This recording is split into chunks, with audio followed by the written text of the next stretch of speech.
ప్రభంజనం ఎటు చూసినా ఏ ప్రక్క చూసినా తెలుగుదేశం పార్టీ, జనసేన పార్టీ, ఇటు బీజేపీ పార్టీ, మూడు పార్టీల కలయిక కూటమి.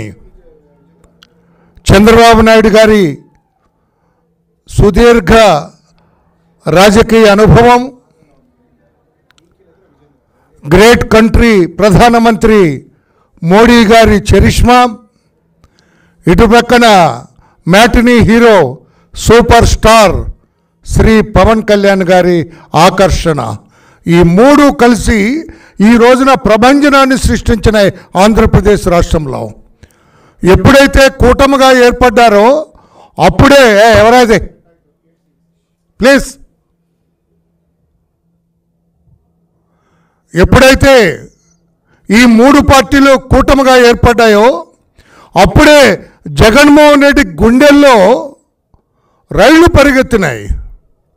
ఇక నేను గెలిచేది లేదు, నా పార్టీ లేదు, నాకు అధికారం లేదని ఆ రోజునే అనుకున్నాడు అతను.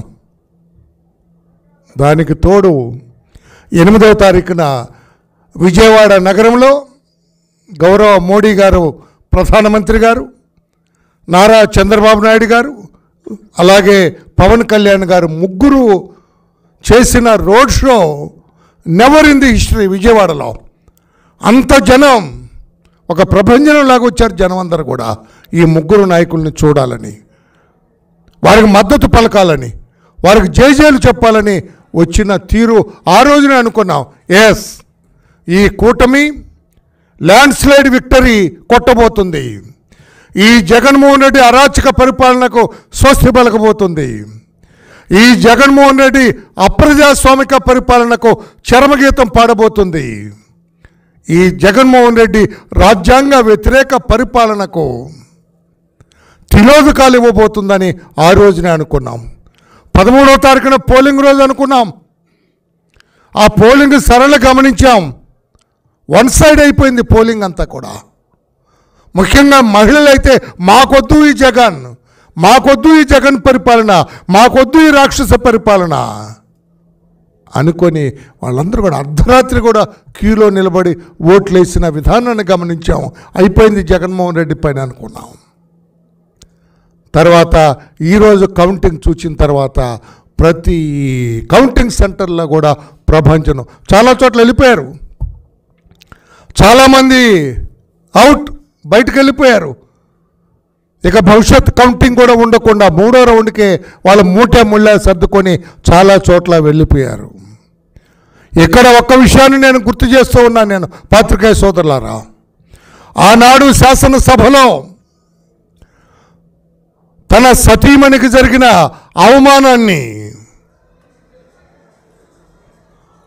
ఆయన జీర్ణించుకోలేక ఒక శపథం చేసి, ఇది కౌరవ సభ, ఈ కౌరవ సభ నుంచి నేను బయటకు వెళ్తూ ఉన్నా, ఈ కౌరవ సభ గౌరవ సభగా మారిన రోజే మరలా తిరిగి శాసనసభలో అడుగు పెడతానని చెప్పి తర్వాత శాసనసభ ముఖం చూడలేదు మా పార్టీ అధినేత మాన్యశ్రీ నారా చంద్రబాబు నాయుడు గారు. జరిగింది కురుక్షేత్ర సంగ్రామం. ఈ రోజున కౌరవులు పలాయనం చిత్తగించారు. కౌరవ వధ జరిగింది. ఈ రోజున పాండవులు విజయం సాధించారు. ఆ పాండవ పక్షమే ఈ రోజున ఈ ఎన్డీఏ అలయన్స్. మోడీ గారు ఒక ప్రక్క, చంద్రబాబు నాయుడు గారు ఇంకొక ప్రక్క, ఆ ప్రక్క పవన్ కళ్యాణ్ గారు, ముగ్గురు కలయిక ఈ రోజున ఒక ల్యాండ్ స్లైడ్ విక్టరీకి శ్రీకారం చుట్టిందని చెప్పి కూడా తెలియజేస్తూ ఉన్నాను నేను. ఈ ప్రభంజనం ఇలాగే కొనసాగుతుంది. ప్రజలకి ఏదైతే హామీలు ఇచ్చారో ఈ ముగ్గురు నాయకులు అవన్నీ కూడా తూచా తప్పకుండా అమలు చేస్తారు. జగన్మోహన్ రెడ్డి లాగా చెప్పేది ఒకటి చేసేది ఒకటి కాదు. తప్పకుండా మా చంద్రబాబు నాయుడు గారు అమరావతిలోనే అయ్యా మీరు ప్రమాణ స్వీకారం చేయాలి, ఎక్కడైతే ఆనాడు మోడీ గారు వచ్చి రాజధానికి శంకుస్థాపన చేశారో ఆ స్థలంలోనే మీరు ముఖ్యమంత్రిగా ప్రమాణ స్వీకారం చేయాలి, మరలా అమరావతికి పూర్వ వైభవం తీసుకురావాలి, ఆ కళకు మీరు శ్రీకారం చుట్టాలి అని మేము విజ్ఞప్తి చేస్తాం. తప్పకుండా అక్కడే అమరావతిలోనే ప్రమాణ స్వీకారం చేసేటట్లుగా ఆయనకి విజ్ఞప్తి చేస్తామని చెప్పి కూడా తెలియచేస్తూ మన జనసేన పార్టీ నుంచి పెద్దలు, ఆ party political secretary Pawan Kalyan గారికి పొలిటికల్ సెక్రటరీ, పార్టీ సీనియర్ నాయకులు, పవన్ కళ్యాణ్ గారికి అత్యంత ఆప్తులు, ఆయనకు దగ్గర మనిషి శ్రీ హరిప్రసాద్ గారు ఉన్నారు. వారు కూడా మాట్లాడతారు. హరిప్రసాద్ గారు.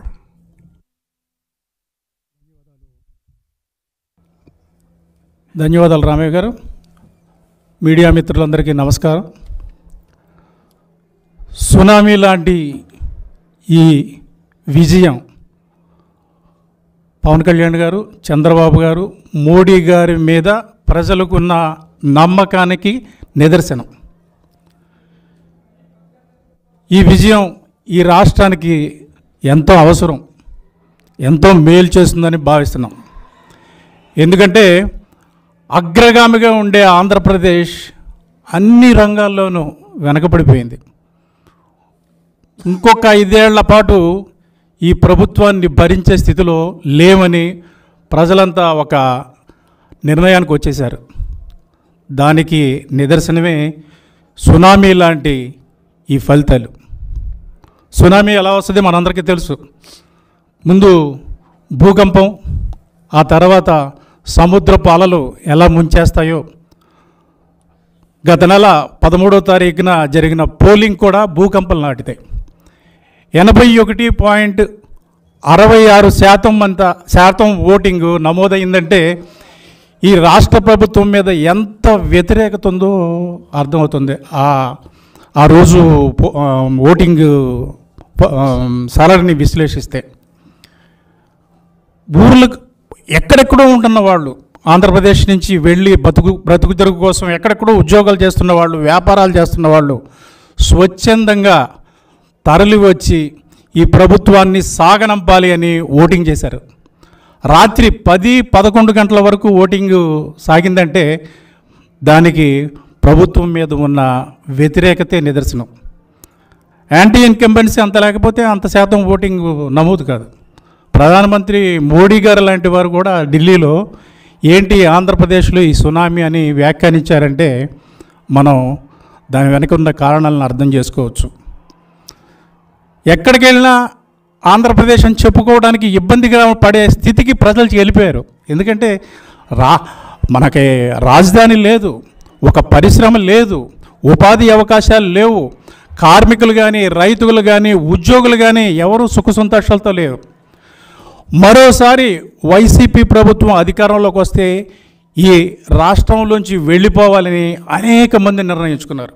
ఇక్కడ మనం బతకలేం, వేరే రాష్ట్రాలకు పోయి వ్యాపారమో వ్యవసాయమో ఏదో ఒకటి చేసుకుని బతుకుదాం, మనం ఇక్కడ ఇంకో ఉండటం ఇక్కడ అనవసరం అనే స్థాయికి వచ్చారంటే ఇక్కడ ఎటువంటి పాలన సాగిందో మనం అర్థం చేసుకోవచ్చు. ముఖ్యంగా ఈ అవినీతి ప్రభుత్వం మీద జనసేన అధినేత శ్రీ పవన్ కళ్యాణ్ గారు జరిపిన పోరాటం మీ అందరికీ తెలిసింది. ఇప్పటం సభలో నేను వైసీపీ వ్యతిరేక ఓటు చేయలనివ్వను అని ఆయన శపథం చేసినాడే వైసీపీ పరాజయం ఖరారైపోయింది. అంచెలంచెలుగా చంద్రబాబు నాయుడు గారితో కలిసి కూటమిని ఏర్పాటు చేసి తనను తాను తగ్గించుకొని ఈ ఇంతటి ఘన విజయానికి ఆయన మూలకారకులు అయ్యారని చెప్పడంలో ఎటువంటి అతిశయోక్తి లేదు. అదేవిధంగా గౌరవశ్రీ చంద్రబాబు నాయుడు గారి పాలనా దక్షత మీద ప్రజలకున్న నమ్మకం కూడా ఈ ఫలితాలకి ఒక కారణం. ఈ రెండు పార్టీలకు వెన్నుదన్నుగా నిలిచిన శ్రీ మోడీ గారి నాయకత్వం మీద ఉన్న నమ్మకం కూడా ఈ విజయాలకి ఒక కారణం. ఈరోజు ఒక సుదినంగా చెప్పుకోవచ్చు, ఆంధ్రప్రదేశ్ రాష్ట్ర చరిత్రలో మరోసారి మంచి పాలన సాగటానికి ప్రజలు మార్గాన్ని సుగమం చేశారు. వారు ఏమి కావాలనుకున్నారో అదే అమలు ఫలితాల్లో ప్రతిబింబించేలాగా ఒక నిర్ణయం తీసుకొని సునామీలాగా ఈ ఓటింగు జరిపి ఇటువంటి ఫలితాలకు కారకులయ్యారు.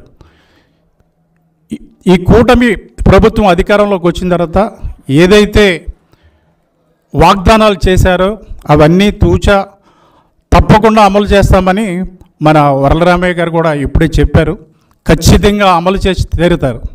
ఎందుకంటే ఈ కూటమి వెనక వల్ల ఉన్న నాయకులు చంద్రబాబు గారు, శ్రీ పవన్ కళ్యాణ్ గారు. ప్రజల ఆకాంక్షలు, వాళ్ళ కోరికలు వారిద్దరికీ క్షుణ్ణంగా తెలుసు. అందుకనే తప్పకుండా ఈ రాష్ట్రాన్ని అతివేగంగా అభివృద్ధిలో ముందుకు తీసుకెళ్ళటానికి ఈ ఈ ఇద్దరు నాయకులు మోడీ గారి ఆశీస్సులతో ముందుకెళ్తారని, సుపరిపాలనకు ఈరోజు నుంచే శ్రీకారం చుడతారని గట్టిగా విశ్వసిస్తూ థ్యాంక్ యూ. ఇప్పుడు బీజేపీ పార్టీ నుంచి శ్రీ చైతన్య గారు, state election maintenance committee convener Chaitanya గారు. మీడియా మిత్రులందరికీ నమస్కారం.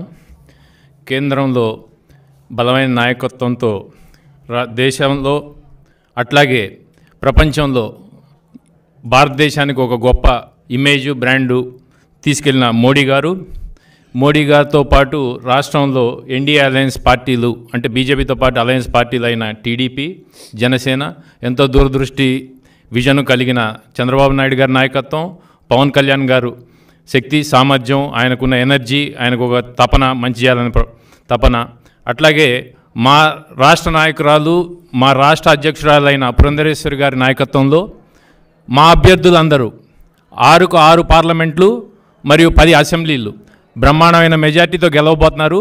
ఇది బ్రహ్మాండమైన తీర్పు, ఆంధ్ర రాష్ట్ర ప్రజల విజయం. ఇది ఒక దుర్మార్గుణ్ణి ఏ రకంగా అయితే పంపియాలో ప్రజలు ముందే నిర్ణయించుకొని అదేవిధంగా అతను చేసిన దుర్మార్గ పరిణామాలను తిరస్కరించడం అనేది ఆంధ్ర రాష్ట్ర ప్రజలందరి విజయం. అది ఆంధ్ర రాష్ట్ర ప్రజలందరికీ శుభాకాంక్షలు మరియు ధన్యవాదాలు.